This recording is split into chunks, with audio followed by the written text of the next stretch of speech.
Yamaha YZF R2, a bomb very similar to what they dropped back in 2008, 18 years ago, the Yamaha YZF R15. It gave a lot of young bikers in India hopes of a super sport, and it delivered on that promise. It not only looked like a super sport, it also ensured that on the track it behaved like one, setting lap times, setting the laps on fire. It did all of that with that puny 155cc engine, right? And now Yamaha is doing the same with the new R2. So the R15, if you still love it, is not going anywhere. The R2 sits above the R15. So what are we getting here? Immediately, you look at that beautiful super sport styling. Again, very inspired by the current generation R15. A similar design philosophy is what you will see. Especially, let's start from the front. So what you get is that projector beam lamp right in the center, and right next to it are going to be two DRLs that should immediately help you identify this is the R2. So a beautiful design. This is the signature blue from Yamaha. What you also get down below is that black mud flap with blue wheels. Again, impeccable finish when it comes to the paint. I'm going to get into further details there, but let's first finish off with the bodywork. Again, very similar to the R15, you get the branding right here, which sort of immediately gives you that bent forward kind of a design. And the moment you move to the back, you again see a black panel, and then you see this panel right here that is sort of hiding that tubular frame. So unlike the delta box frame that we've seen on the older R15s, what you get here is a steel tubular frame, but it is mated to an aluminum swing arm, a pivot style swing arm that you get at the back. Of course, you get a monoshock suspension at the rear. The moment you move a little up, you will see the split seat design. Again, a proper Yamaha design element. People absolutely love that. Come out to the rear. The design is going to be very similar to what we've seen on the R15. Again, you get that single tail light right there. You again get these nicely toothed foot pegs.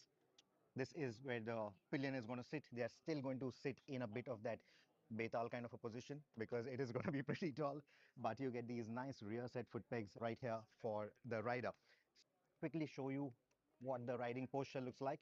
So that is essentially what it's going to be like. Now what Yamaha have done is that place the handlebars slightly taller compared to the R15. There were a few complaints that it was a bit too aggressive, especially for your regular everyday riding. So that they have changed. The geometry is slightly different. In fact, when you walk into the showroom and get on both the bikes back to back, only then you will probably notice, again, depending on your height. Now my height for reference is 5 feet 8, and that's essentially what my riding triangle looks like right now. Let's also take a look at what the rider is going to see most of the time. So you get that clip-on handlebar that you see here, nicely cut through, adds a bit of that sporty touch as well. This is where the key goes. The higher variants, especially the R2M, is going to give you the keyless fob, if I'm not wrong, but we'll come to that in a bit when we move to the R2M. You get this digital instrumentation right here. It's a full color display. I think it looks quite nice. Let's also see what it looks like when we boot it up. You get the Yamaha logo right there, and no self-check really going on there because these are digital meters at the end of the day. But unlike the R15, which gives you that nice R155, it doesn't do any of that animation. You only get that Yamaha logo up front, and this is essentially what you're going to see from the front. Now, tucking down on this shouldn't be a problem at all. Again, the ergonomics are really nice. You can even move forward and back on the seat. For even for someone like me, the fat biker, it's pretty easy. So tucking down is not going to be a problem at all. Now, what the top speed is or what the 0 to 100 is like, they haven't really mentioned that yet, at least at this media launch. Hopefully the brochure will reveal it. So when you guys download the brochure from the website, you should be able to get that. But we will obviously cover that, and we'll also give you the proof of the pudding when we ride it on the track sometime next month. But let's come back here. Let's talk about the braking as well. You get the 4-pot Nissin calipers, no bibrake here. You get the Nissin calipers, and you are getting a 282 millimeter front rotor, if I'm not wrong. Let's also check out what the tire sizes are like.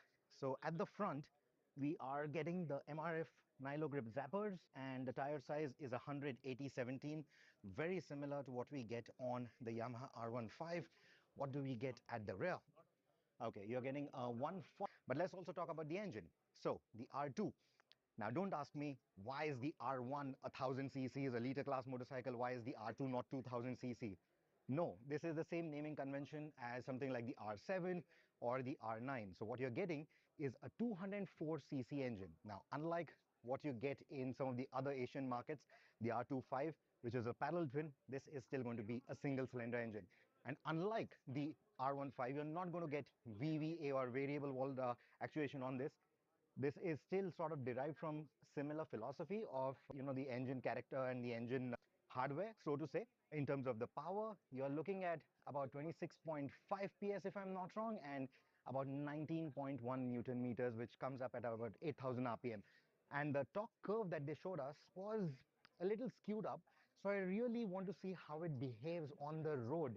How that torque delivery is on the road, because it wasn't like a smooth curve or didn't have a flat line anywhere. So I really want to see how that really behaves on the road, especially with the pillion, because this is obviously very popular with the young audience. So they have a pillion who is always riding with them.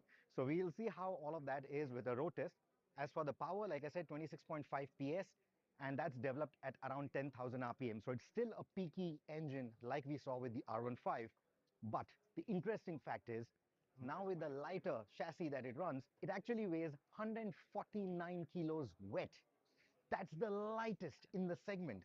So while the power figures are on par with bikes like the RC200 or the Gixxer 250 SF even, or the Charisma XMR 210, or even the Bajaj Pulsar RS200, the weight is anywhere between 11 to 17 kilos lighter than its competition. So in terms of that power to weight ratio, this absolutely nails it, right?